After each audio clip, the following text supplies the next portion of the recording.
माझा YouTube channel आहे मराठी माती एज्युकेशन। आज 22 मार्च जागतिक जल दिन। जल म्हणजे पाणी। ऑक्सिजन आणि हायड्रोजन या दोन वायूपासून पाणी तयार होतो। दिवसेंदिवस पाण्याची समस्या वाढत आहे।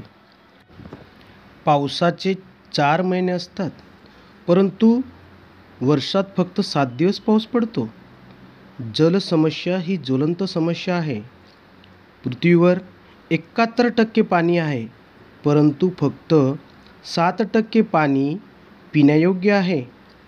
आधी पाणी पिण्यासाठी कुठेही उपलब्ध होत होते, परंतु आज बॉटलमध्ये, कॅनमध्ये पाणी विकत घ्यावे लागते। उद्या इंजेक्शनमध्ये, परवा कॅप्सूलमध्ये पाणी विकत घ्यावे लागेल।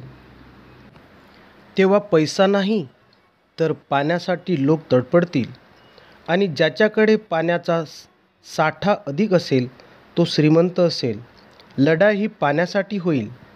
त्यामुळे धरतीमायच्या पोटातील पाणी जपून वापरणे खूप चांगले।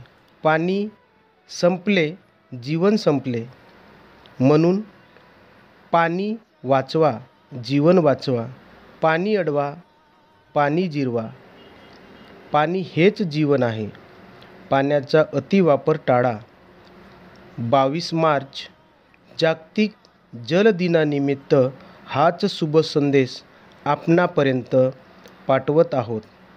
व्हिडिओ आवडल्यास नक्कीच शेअर करा व चॅनलला सबस्क्राईब करायला विसरू नका।